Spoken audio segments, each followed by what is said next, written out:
of the Father, and of the Son, and of the Holy Ghost. Amen. Dear brethren, today feast of Saint Joseph. Unfortunately, few people have a great devotion to Saint Joseph. Very few.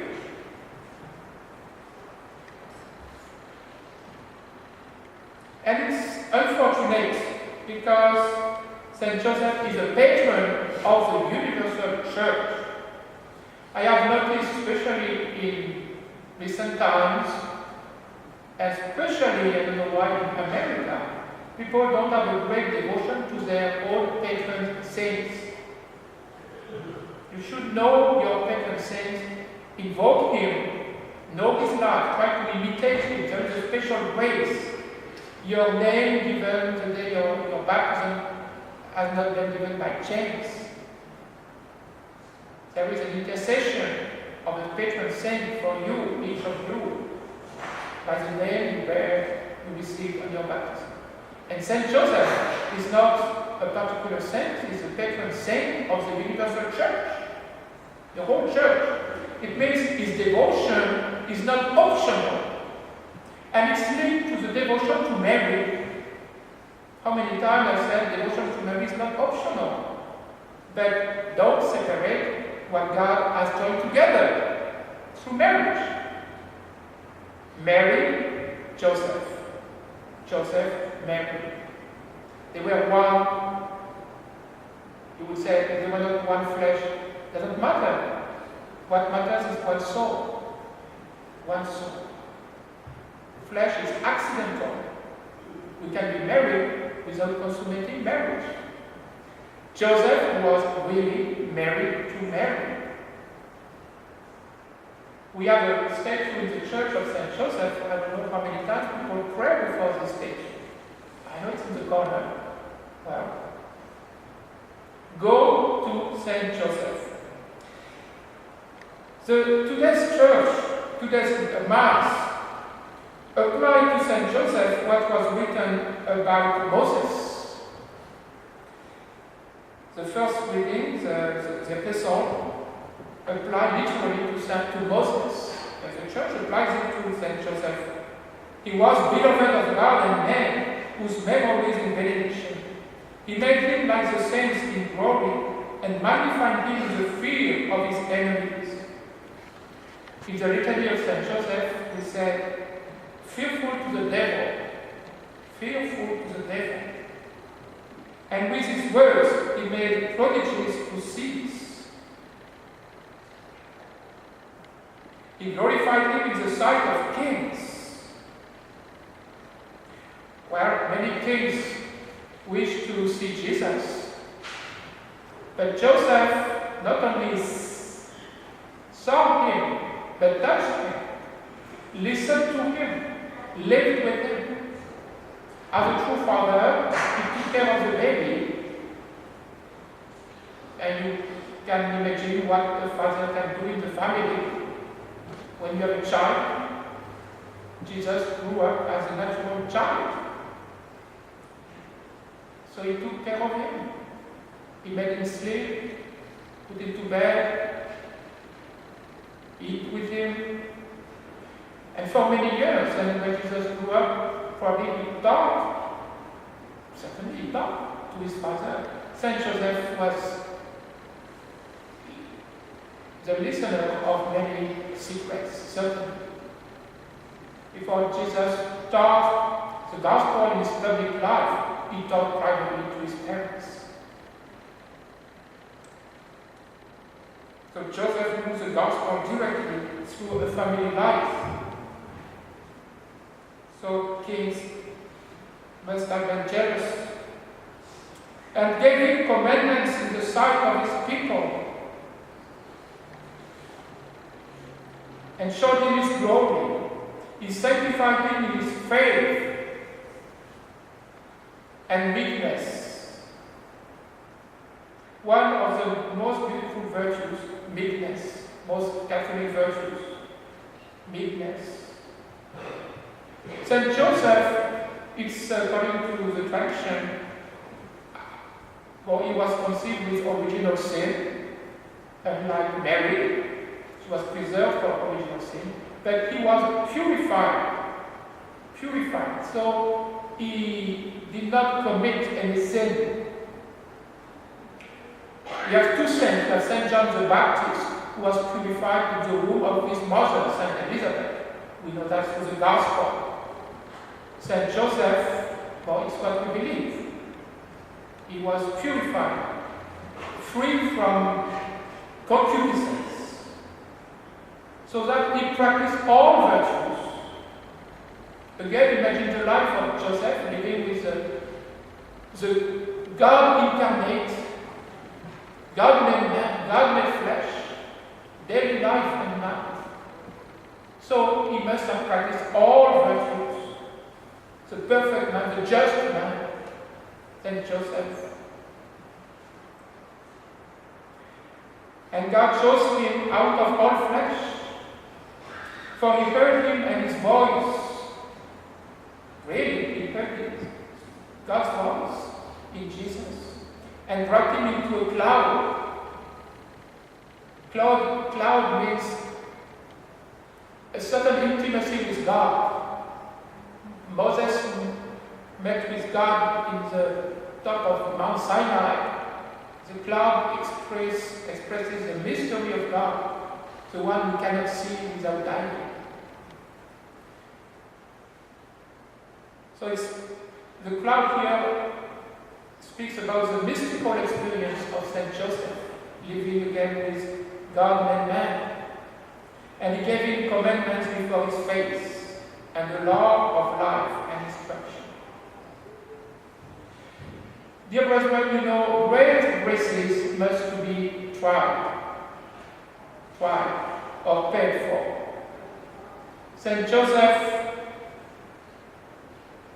in the mystery of his fatherhood, was tried, and that's today's gospel.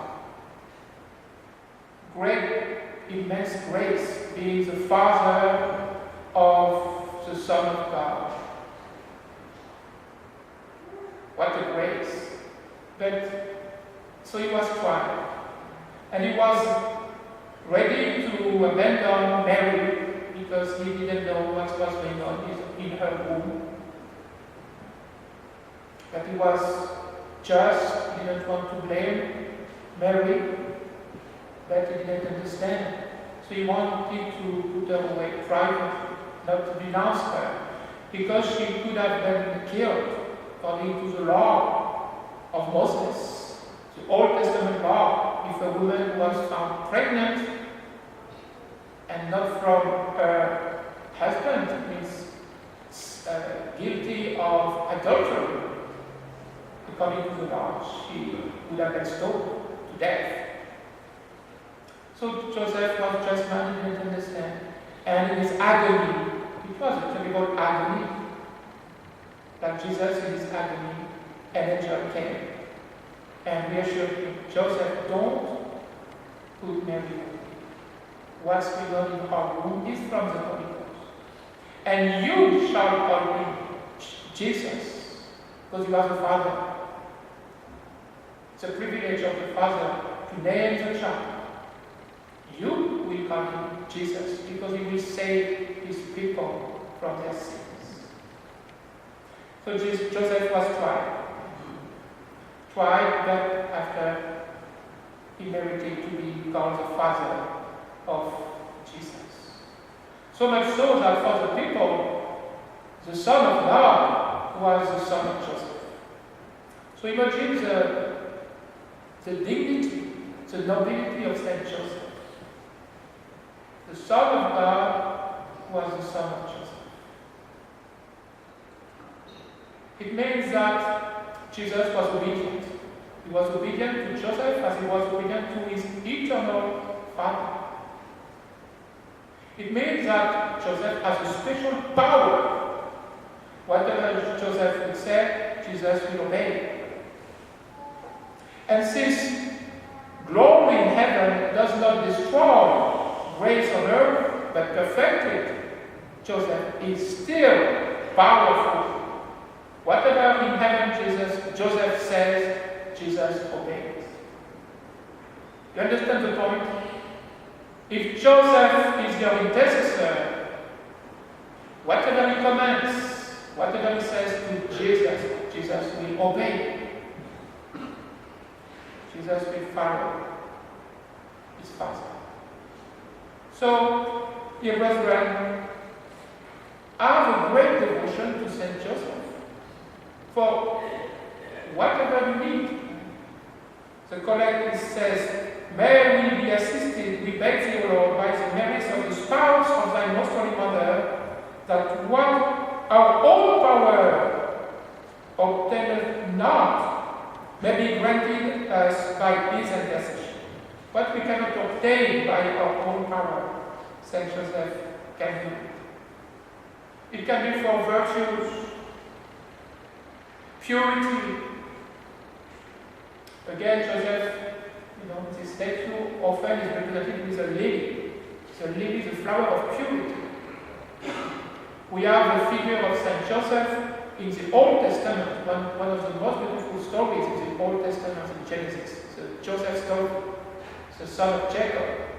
He was tempted with the mistress of Potiphar in Egypt. And he was accused. The mistress could not get Joseph to lie with her. She denounced him, and Potiphar was naive, believed her, and he was put into prison for disregarding the mistress. Well, that's again, great graces need to be tried, and as a patron, he deserved to be elevated. Is a figure of Joseph, patron of purity, who deserved to marry Mary. So whatever virtue you would like to acquire, pray to Saint Joseph. Whatever vocation, Joseph was married and was a religious at the same time. If you have to make a decision for a state of life, pray to Saint Joseph for a happy death. The just man dies in the arms of Jesus and Mary. Is there a more beautiful death than to die in the arms of Mary and Jesus? And we need to pray to him, dear brethren, for the Church, for the Catholic Church, who is in very much trial today. What confusing times we live in. This is a prayer of St. Leo XIII. My conclusion. Defend, O most watchful guardian of the Holy Family, the chosen offspring of Jesus Christ. Keep from us, O most loving Father, all blind of error and corruption. Aid us from on high, most valiant defender, in this conflict with the powers of darkness. And even as of old, thou didst rescue the child Jesus from the peril to his life. So now defend God's Holy Church from the snares of the enemy and from all adversity. Shield us ever under thy patronage, that following thine example and strengthened by thy help, we may live a holy life, die a happy death, and attain to everlasting bliss in heaven. Amen.